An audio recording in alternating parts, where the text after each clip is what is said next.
ቀበሌ ለማቅረብ ከራሴ ጋር ፍሬ አልባ ትግል ብዙ አድርጌያለሁ። እኔም እኮ በህገ ወጥ መንገድ ያሰባሰብኩትን ሀብት ለማስመለስ ነው ይህን ያህል ሞጣ የምወርደው። ደግሞ እሱ ያለው መጽሐፉ ንጹህ ያለ ከዚህ መሀል ይውገራት አይደለም የሚለው እንዴ? ማናችንም እኮ ፍጹም አይደለም። ግን ደግሞ ሁላችንም ወንጀል አንሰራም። ብሩክ ምን ሆነ ካል ዛሬ ከትናንት ጀምሮ ምንድን ነው? ቆይ ብሩክ የኔ ወዶን ነው። አንተ ሁሌም ልክ ነህ። ብቻ እኔ በለውጤ ልቆይ እንጂ ይሄ ነገር አንድ ቀን መስተካከሉ አይቀርም።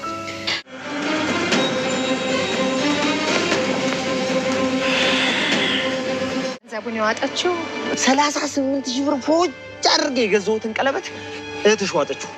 ይቻ ጋሰስ አንተ አብደሃል እንዴ? ለቀለበት 38,000 ብር? ልክ ነሽ። ጤነኛማ አይደለሁም። ሲኖረ አጠፋፈ ሌላ ሲጎል ሰው አንቀለት በላ እግዜር ማውቆ ይዞሃል አንቆ የተባለለት ማን ይመስልሻል? ለኔው ለከሌ ማንተስ ጃንጥራ ወይኔ ባርኩ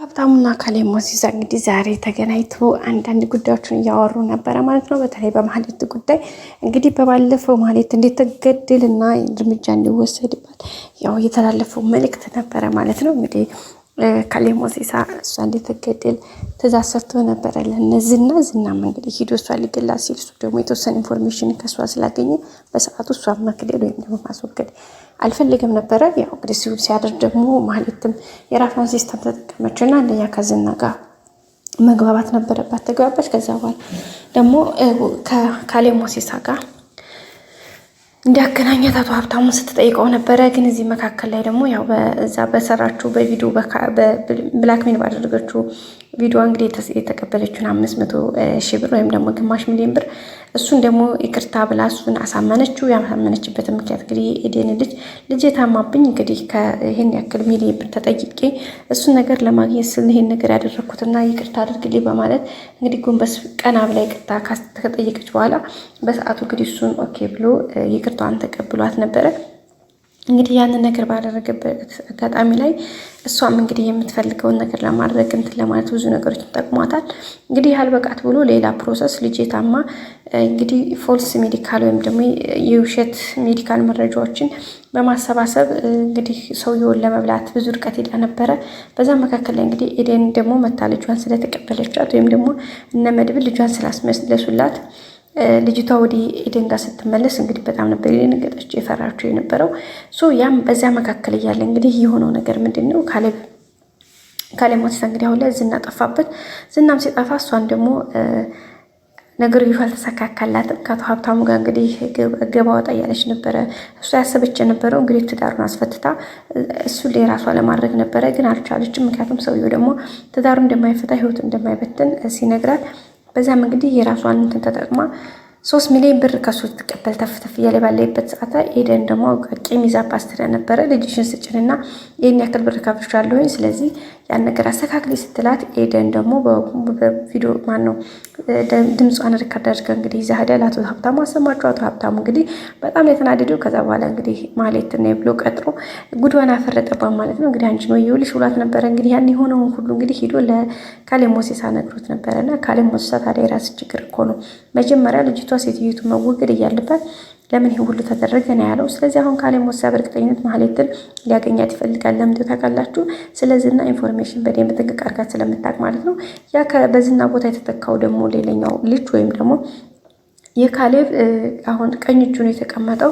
እሱ ደግሞ እንግዲህ መድብል በእርግጠኝነት ይዞት ነው የሚሆነው ዝናን። ስለዚህ ባለንበት ይሄን ሰው መከታተል አለብን ብሎ እንግዲህ ተከታትዬ ዛሬ አመለጠን ያሉበትንም ሰፈራቸውን ቀይረዋል። ስለዚህ በዛ አማካኝነት እንግዲህ ልናገኛቸው አልቻልንም። ስለዚህ በዛ ምክንያት እንግዲህ ይቅርታ ይደረግልኝ ሲለው ነበረ። ካሌብ ሞሲሳ ምንድን ያለው ካሁን በኋላ አመለጥን በዛ ሄደ ይሄ ምናምን ብሎ ምክንያት አልፈልግም፣ መስማትም አልፈልግም። የምፈልገውና እኔ የምፈልገው አንድና የመጨረሻ ነገር እሱም ደግሞ በቃ አስወግደነዋል ወይ ደግሞ በእጃችን ይዘነዋል የሚል ኢንፎርሜሽን ብቻ የምፈልገው እንጂ አመለጠን በዛ ሄደ በዛ ወረደ በዛ ወጣ የሚል ነገር አልፈልግም በማለት ነው እንግዲህ ለካሌብ ሞሲሳ ለልጁ እንደዚህ ያለው። ዝና ደግሞ አሁን ማነው ያው ኦልሬዲ ለህግ ተላልፎ ተሰጥቷል። መድብል አሁን ደግሞ ያው ያሰበው ወይም ደግሞ ማድረግ የፈለገው ካሌብ ሞሲሳን መልሶ ለመያዝ ነው። ዝናን እንግዲህ ኦልሬዲ አሳልፎ ለህግ መርማሪዎች ደግሞ ሰጥቶ ጨርሷል ማለት ነው። በብዙ በተደራራቢ ክስ ተነዙና የተከሰሰው ክሱ ብዙ ነው። አንደኛ እንግዲህ የጠበቃው ከዛም የነ ብሩክ አለ ከዛ የነ ትትና በቃ ብዙ ነገሮች ናቸው ያሉት እና እሱ ነገር ተደራርቦ ስለተከሰሰ በሱ ምክንያት ተይዟል ማለት ነው። ከዛ ሲቀጥል ደግሞ እነ ሉላም ሞገስም እሱ ጋር ምስክር ስለሆኑ እንግዲህ ኦልሬዲ ተይዟል። አሁን ብሩክ ማነው መድብል አሁን ያሰበው ደግሞ መድብልን ማነው ይቅርታ ቤተሰቦች ካሌብ ሞሲሳን የራሱ ማድረግ ካሌብን ደግሞ ለራሱ ለማድረግ ደግሞ አሁን እየተጠቀመ ያለው ስልት ምንድነው? የመጀመሪያ ብሎ ስትራቴጂ ነደፈው። ይሄን ተላላኪውን ወይም ደግሞ ይሄን ታስሩ ያሉትን ሰዎች ይዞ ለነሱ ጋር በገንዘብ መደራደር ገንዘብ ካገኘ ደግሞ የዛሬ ሰው ታውቃላችሁ ሁሉም ነገር ነው አሳልፎ የሚሰጠው። በነገራችን ላይ ይሄ ምሳሌ ድራማ ሙሉ እያሳየን ያለው ኢትዮጵያ ላይ አሁን ላይ ህጓን ስርዓቷን ነው እያሳየን ያለው። በቃ እንደዚህ ነው። ገንዘብ ካላችሁ ሁሉ ነገራችሁ ይስተካከላል። ገንዘብ ከሌላችሁ ግን የላችሁም። 1,000 ሚሊዮን እውነት ቢኖራችሁ 1,000 ከሚሊዮን ትክክል ብትሆኑ የእናንተ ድምፅ ይዋጣል። ውስጥ ላይ ነገርዮሹ በገንዘብ ፕሮሰስ ውስጥ ከጥግ ድረስ ሲሄደ ዋናው ዛሬ በሚሊዮን ብሮችን ማስቀመጥ ከቻላችሁ ማንም ዘወር ብሎ እናንተን የሚያችሁ ሰው የለም። ገባችሁ ጋይሶች? ያም በዛ አማካኝነት ነው እንግዲህ በጣም ከባድ ነገር ውስጥ ነው አሁን ነገርዮሹ የተካሄደው። የሀገራችን ሁኔታ ነው ዛሬ ሀገራችሁ ላይ ኢቨን አይደለም እንደዚህ ትልልቅ ወንጀል እንደዛ አይነት ነገር ላይ ለራሳችሁ ፍትህ ልታገኙ ይቅርና ቀበሌ ትንሿ ከመጀመሪያ አካባቢ ቀበሌ ሄዳችሁ መታወቂያ ለማውጣት ወይም ደግሞ የቀበሌ መታወቂያ ለማግኘት ሰፈር ያለውን ምንድነው የሚባለው ስታናግሩ በትንሹ የሆነ ሻይ ይቀበላችኋል ወይ ደግሞ ሻይ ቡና ብላችሁ የሆነ አረቂ ጋብዛችሁ ነው። ከዛ በኋላ ወደ ወረዳ ክልል ስትሄዱ በዛው ልክ እያደገ በቃ ዳጎስ ያለ በሚሊዮኖች በመቶዎች የሚቆጠሩ ሺዎች የሚቆጠሩ ብር ካልሰጣችሁ የእናንተን ጉዳይ ብሎ ዞር ብሎ የሚያው 1,000 ሚሊዮን ቢኖራችሁ ወይ ስራ ላይ ነን በኋላ ቆይተሽ ነው የተመለሽ ነው የምትባሉ። ስለዚህ ሀገራችን ያለውን እያሳየን ነው። እግዚአብሔር ለሀገራችን መልካም ነገር ያምጣልን። በቀጣይ አዲስ ቪዲዮ እስከምንገናኝ ሰላም ቆዩ።